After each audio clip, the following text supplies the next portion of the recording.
Makadiya sikana. Tipe makadiyo. Iwe basa rako riri sei? Shope kwa broker Prophet. Shope kana tuck shop. Tuck shop. Okay. Ku broker chako. Ku broker chako chaiko.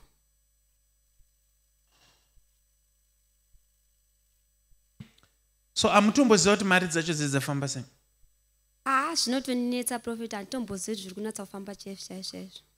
So imimi chii chamuda kuti Mwari akuitirei? Toda kuti Mwari vandiwedzere tuck shop yangu kuti isimukire ndikwanisa kuchengeta zvionekerewo pane vamwe. Saka muri kufunga kuti chii chiri kukonzeresa izvo? Kumusha kwedu ndiko vasingadi kuti tibudirire vane mishonga dzavo dzoti tisabudirire. Saka mukufunga kuti kuroyewa? Zvikwambo chaizvo. Zvikwambo? Prophet.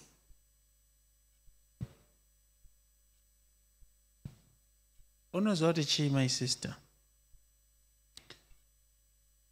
This is very simple. Because iwewo uri kuti manheru kana murume asvika makuverenga mari dziri kushota dzichingoshota dzichishota, you don't know where that is coming from. But ndine good news ne bad news. Good news, ndotanga good record bad. Ndotanga nawe yakanaka here kauti nawe yakaipa? Yakanaka Prophet. Munhu wese anoda zvakanaka. Alright, nawe yakanaka ndeyekuti hapana chikwambo kana kuroyewa ari kukuroyai pakubhuroka kwamuri kuita. Nawe yakaipa asi haina kuipa futi. Ndeyekuti iwewe zvawafambira hazvisi kuda prayer, but zvawafambira zvoda kuti uende kunight school kana kuchikoro kunodzidza zvakare metsi nesvomo, because uri kupa vanhu change yakawandisa.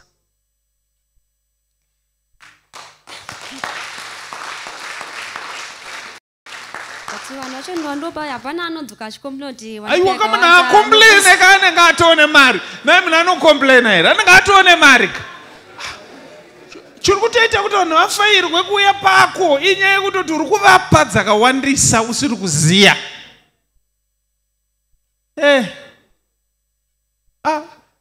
Asi ndiudzei panapa munhu anoti akapiwa yakawandisa anoti yakawanda.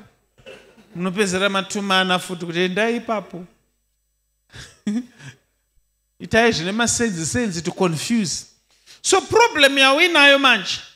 But rakaedza titry toda kuti tibatsirane. Ndizvo ka? Ndizvo Prophet. Toti munhu akupa $20. But obva azoti urufana kumudzorera change $18. Change yobva yashayikwa. But kuti uzomupa iri 20 iye anofanira kukupa mari.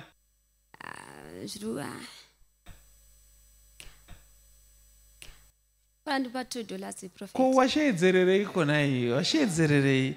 Munokuti paari kurasika metsi ndikureva vari kuseri kwako vakuudzira. Paari kurasika metsi mune musipo. Siyai munhu ataura nyaya dzake. So pane zviri ngoitika pametsi apa ndo pari kurasika. Pari kurasika zvinhu zvako. So if you go home, I want you to study now. Uchaona kuti vanhu vari kukupa mari dzakawandisa vachida kukuvhiringidza, ida kukuvhiringidza. But unogona kunge wakangwara pakutaura. But metsi mwanangu mahwani. Prophet, ndakutokumbira mundinamatiro kuti dzivhurikewo njere dzacho. Night school. Kudzokera padeski. Goodness yenimesi iriyo amana tibrate batamutumwa uponesi. Prophet Tifredi, the Goodness and Mercy Ministries vanokuunzirai Restoration Night muswe Friday 31 October 2025. pa Goodness and Mercy Ministries pakona pa Highland Road na Mshayabandi pa number 11403 Mshayabandi Road, Glenora B, Harare. Restoration Night pa Goodness and Mercy Ministries. Ngo9 ntambama kuze yibhungwe udzanayi ibhungwe mwine munhu wa Mwari Prophet Tifredi pa Restoration Night muswe Friday 31 October 2025. kuti munzwe zvizere fona ipa 0712 528094 kana pa 0778 059 270. Prophet Tifred vanoti hazvibvumidzwe kuti paitike chinhu chisina kumbobvira chakaprofitwa.